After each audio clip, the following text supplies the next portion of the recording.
Fala galera, tô aqui mais uma vez para falar com vocês sobre... Como é que é?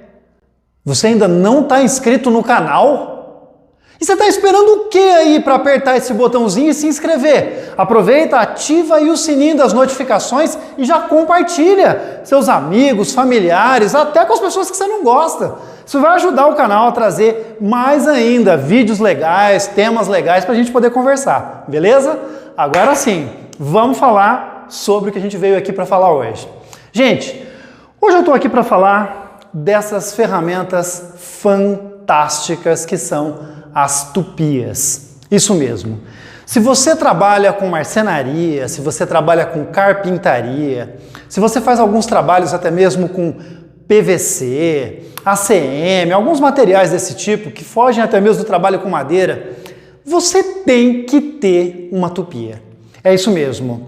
Normalmente eu digo assim, você pode ter, ela pode ser útil. Essa ferramenta... Gente, tupia é simplesmente a maravilha das ferramentas. Pode acreditar. Sabe por que eu estou dizendo isso? Seguinte, uma tupia, ela corta, ela fura, ela contorna, ela modela, ela acerta a beirada, ela faz rebaixo. Uma tupia simplesmente faz muito, mas muito por você no seu trabalho.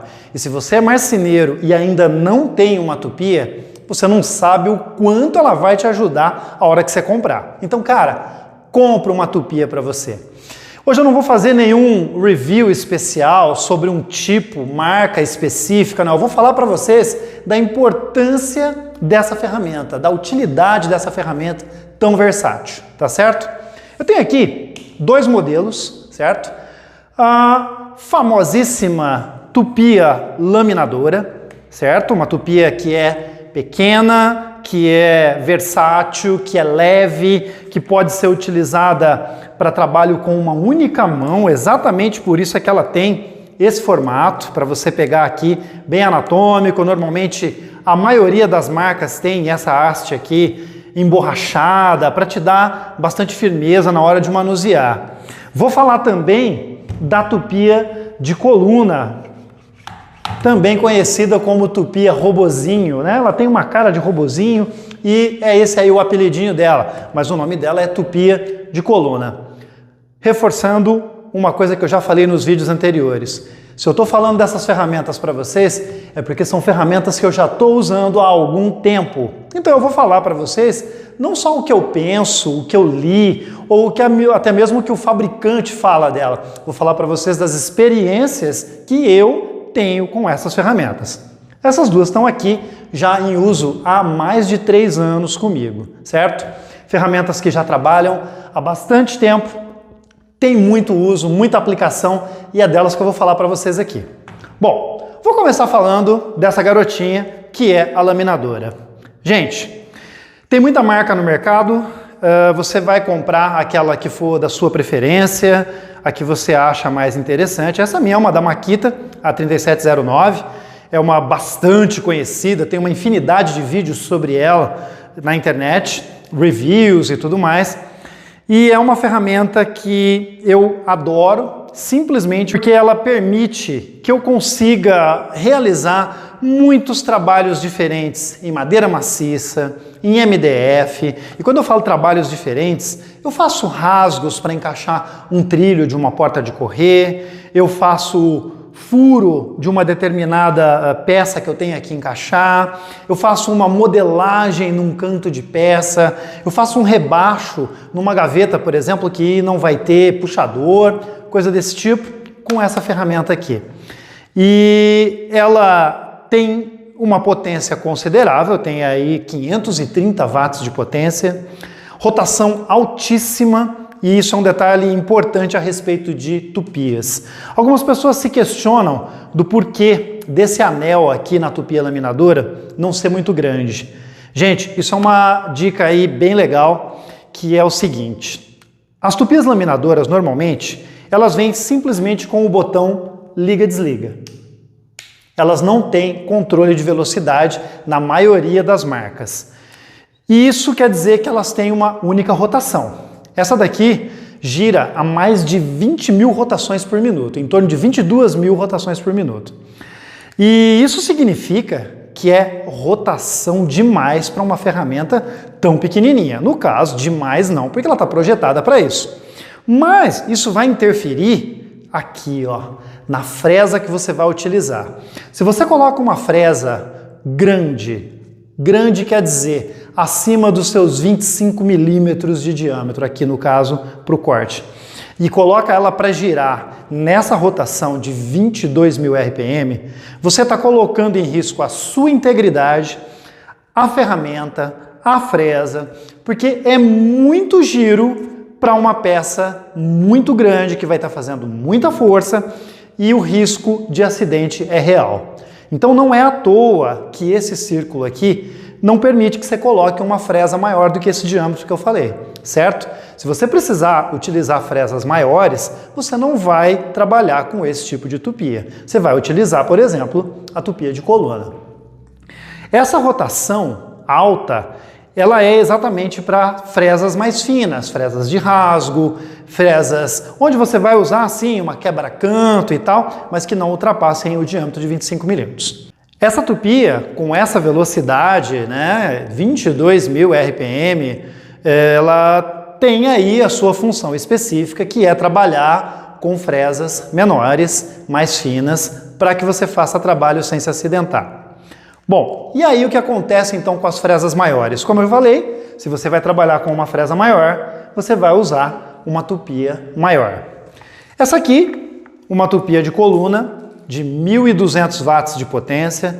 Você pode perceber que aqui embaixo o anel dela é bem maior, exatamente para que você possa usar então fresas maiores para fazer trabalhos que vão exigir mais, não só da ferramenta, mas da fresa. Essa tupia pega fresas que tenham 6 milímetros, 1/4 e 8 milímetros, diferente daquela que trabalha com fresas de 6 milímetros e de 1/4, que é o mais comum para as tupias laminadoras. As tupias de coluna, dependendo do modelo que você comprar, você vai perceber que você consegue trabalhar com fresas, inclusive de 12 milímetros aqui na haste de fixação, certo? Essa tupia, como a grande maioria das tupias de coluna, tem então o controle de velocidade. Perceba aqui que esse botãozinho, à medida que eu vou girando, vai reduzindo a velocidade e, portanto, reduzindo o número do RPM, as rotações por minuto. Ela vai girar entre 8 mil até no máximo uns 20 mil, essa aqui, e vocês vão perceber então que ela não ultrapassa os 20 mil e é por isso que eu posso trabalhar com fresas mais pesadas, tá certo? Gente, eu comecei enfatizando que você tem que ter uma tupia, certo? E talvez apareça alguém aí que diga para você: ah, mas o meu amigo, o meu primo tem uma marcenaria, ele nunca teve uma tupia e nunca quis ter uma tupia. Astronautinha, vem aqui, volta do espaço para a Terra para eu falar uma coisa para você. O teu amigo que não tem a tupia, talvez tenha os motivos dele. Nunca pôde comprar, não quis comprar, ele prefere uma marcenaria mais artesanal, mas que já teve um momento em que o seu amigo deve ter precisado de uma tupia, eu não tenho dúvida. Pode acreditar em mim, porque essas ferramentas facilitam demais a vida de quem trabalha com madeira. Então, atenção, você trabalha com madeira, não tem tupia, começa a se planejar, vá atrás de uma tupia, porque ela vai melhorar demais a sua produção e melhorar, inclusive, a qualidade do seu trabalho em vários aspectos, tá certo? Vou fazer algumas demonstrações para vocês agora de como é que se usa essas maquininhas aqui e deixa eu preparar o circo e a gente já começa, vamos lá. Mas antes de fazer a demonstração com as tupias, é claro que eu não posso esquecer de mostrar uma parte fundamental delas, que são as fresas. Gente, eu tenho aqui um conjunto, são 4 fresas diferentes, e eu vou falar um pouquinho delas para vocês, bem rapidinho, só para que vocês entendam como é que funciona isso. Algumas delas têm rolamento, uma não tem. Essa que não tem é uma fresa de corte paralelo, tá? Ela é usada para fazer rasgos, para fazer acerto de borda de uma peça, para você abrir um rasgo central, alguma coisa do tipo. Essa é a fresa indicada. Essas outras são chamadas de fresas copiadoras ou até mesmo de quebra-canto. Essa daqui, por exemplo, ela é chamada de fresa copiadora porque você vai colocar um modelo por baixo da peça, encostar esse rolamento no modelo que você quer copiar e à medida que ele vai seguindo, ela vai fazendo o corte na peça que você quer copiar do modelo que está embaixo. Essas aqui são fresas quebra-canto, ambas com rolamento também. Essa faz esse corte chanfrado, bem retinho, como vocês estão vendo, enquanto essa aqui faz o chamado corte meia cana ou arredondado, tá? Peguei fresas com tamanhos diferentes, também para reforçar aquilo que eu havia dito para vocês sobre o uso adequado da tupia correta. Deixa eu só colocar isso aqui em cima para não derrubar e fazer uma rápida demonstração de uma coisa para vocês aqui. Observem que essa fresa que eu peguei, quebra-canto arredondada, olha só isso aqui. Eu vou até liberar um pouquinho para que vocês percebam. Ela não entra aqui, certo? Isso não é à toa, gente. Percebam que ela tem um diâmetro enorme, maior de 25 milímetros. Se eu tivesse que usar isso nessa minha ferramenta aqui, eu estaria provavelmente forçando ela demais. No entanto, ali na tupia de coluna, ela vai entrar fácil, vai se encaixar direitinho lá para a gente poder fazer a demonstração. Agora sim, eu vou fazer um pouco de pó e barulho para vocês. Vamos lá. Bom, gente, tupia, ferramenta de alta rotação, e, portanto, faz muito barulho, além de fazer muito pó. Por isso, não se esqueça, gente, protetor para o teu ouvido e máscara para o pó, porque ela vai fazer bastante pó. Então, agora que eu já estou aqui todo paramentado, tenho aqui uma peça devidamente presa à minha bancada para que ela fique bem firme e não se movimente durante a usinagem, vou começar aqui a fazer a primeira demonstração para vocês. Eu vou utilizar a tupia laminadora com a fresa paralela e esse guia lateral aqui para me ajudar a fazer um rasgo paralelo à lateral aqui, a essa aresta da peça que eu tenho. Vou simular aqui uma situação em que eu tivesse que abrir um rasgo para, por exemplo, colocar um pequeno trilho para a porta de correr. Vamos lá então.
Bom, gente, algumas observações sobre esse rasgo que eu fiz aqui.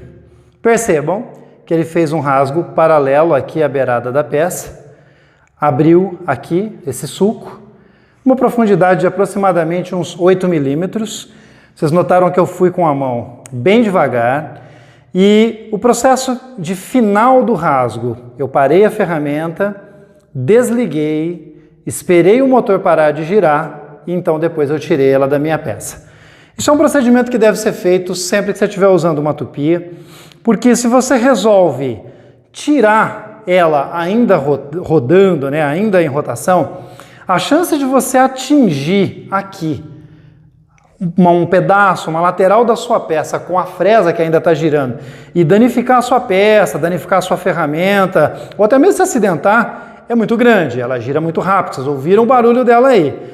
Mas está feito aqui um sulco. Um outro detalhe importante, eu fiz um corte de aproximadamente 8 milímetros de profundidade e vocês viram que eu fui bem devagar. Importante que você trabalhe sempre lentamente, com calma, e se você tiver que fazer cortes, sulcos, no caso aqui muito profundos, que você não faça ele com um único movimento, que você faça numa passada, tirando alguns milímetros, depois uma um pouco mais profunda, depois você repete isso mais uma vez, isso para que você consiga um melhor acabamento e também para que você não force demais a sua ferramenta. Agora nós vamos fazer uma apresentaçãozinha aí com a tupia de coluna. Só um instante. Bom, a primeira demonstração foi numa peça de MDF com a tupia laminadora, usando uma fresa de corte paralelo para abrir um sulco, para abrir um rasgo. Agora a gente vai usar essa peça aqui. Uma peça de madeira maciça, no caso aqui uma peça de pinos. Como vocês podem perceber, ela está com um canto aqui bem vivo, né, uma aresta bem forte, tanto aqui no topo da peça como ao longo dela também. E o que eu vou fazer é utilizar com a coluna, a tupia de coluna, uma fresa quebra-canto, que foi aquela grande que eu mostrei para vocês, enquanto eu falava da importância aí dos cuidados com o tamanho das fresas. E a gente vai seguir uma linha de raciocínio aqui que é a seguinte. Quando eu vou usinar uma peça como essa, e eu vou estar tirando aqui a beirada dela com a fresa, eu preciso tomar alguns cuidados. Por exemplo, que lado fazer primeiro? O comprimento aqui da peça ou o topo? Bom, algumas pessoas preferem começar usinando a lateral aqui, o comprimento da peça, para depois fazer o topo. Isso porque ela já vai estar trabalhada e a hora que você passar aqui no topo, você vai ter menos material e, por exemplo, correr menor risco de lascar enquanto você está passando. Já tem gente que diz o contrário, que você tem que passar primeiro aqui, porque se por acaso lascar, ele vai lascar um pedaço que você ainda vai remover. Então o que você vai fazer é o seguinte: experimenta a sua técnica, aplica, passa de um lado, passa do outro, faça testes antes para ver se a madeira que você está utilizando é uma madeira que lasca muito, e aí você vai descobrir qual vai ser a melhor posição para você iniciar o trabalho, tá certo? Então vou colocar de novo aqui os meus equipamentos de proteção e nós vamos começar a usinar essa peça para vocês.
Observando aqui, você nota que ela tirou bem arredondado o canto. Aqui a gente tem o outro lado que não foi usinado, certo? Para que vocês possam perceber. E a velocidade com que ela fez, a maneira como ela limpa a madeira, é realmente uma ferramenta espetacular.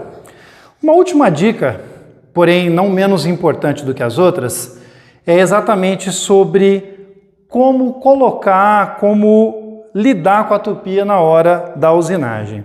Vocês notaram que eu, ao começar a usinagem, eu começava com a tupia próxima aqui do meu corpo e levava ela, afastando ela de mim. Por que eu fiz esse movimento com as duas tupias? Tanto com a tupia laminadora como com a tupia de coluna. Porque, na verdade, eu estava respeitando o sentido de rotação. Isso é muito importante, gente. A tupia tem um sentido de rotação que é esse que eu estou mostrando aqui com o meu dedo.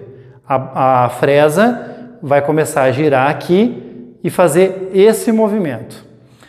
Se ela fazendo esse movimento aqui, eu colocar ela encostada aqui na madeira e levar ela a favor da rotação, no caso ali se eu tivesse trazido ela na minha direção, eu estaria trabalhando de forma que ela pegasse mais velocidade e viesse na minha direção. O que eu faço com a tupia é sempre levar ela no sentido em que ela vá cortando a madeira e não que ela fique deslizando sobre a madeira. Eu quero que ela corte, que ela usine a madeira. É basicamente o mesmo princípio que nós temos quando eu uso, por exemplo, uma serra de bancada. Eu sempre vou levar a madeira contra o movimento da serra que está girando na minha direção. Nunca a favor, porque se eu levar a madeira a favor do sentido de rotação, na verdade ela vai arremessar a madeira para cima, certo? Então isso é importante. Evite trazer a tupia na sua direção respeitando o sentido favorável ao de giro. É sempre no sentido contrário do giro. Você vai levar sentindo resistência da fresa enquanto ela corta a madeira. Isso é muito importante. Ah, mas dá para fazer? Dá, se você coloca, vem trazendo direitinho, mas não é o que eu recomendo e não é o que ninguém te recomenda, porque a chance dessa ferramenta que está girando tão rápido vir na tua direção é muito grande, certo? Não se esqueçam, gente, são ferramentas de altíssimo giro, com pontas que cortam bastante. Você pode perceber que deixa bem bonito, chega a ficar até um pouco brilhante a parte onde ela cortou. Isso porque é uma fresa que está muito afiada. Eu acho que você não vai querer que algo desse tipo venha voando na sua direção, certo? Gente, eu espero ter ajudado vocês com esse vídeo, dando aí algumas dicas de como utilizar, mas principalmente dizendo para você, se você não tem uma tupia e você trabalha com madeira, compre uma. Isso vai ajudar demais o seu trabalho, vai aumentar a sua produção e vai melhorar a qualidade do teu acabamento, tá certo? Um grande abraço e até o próximo vídeo.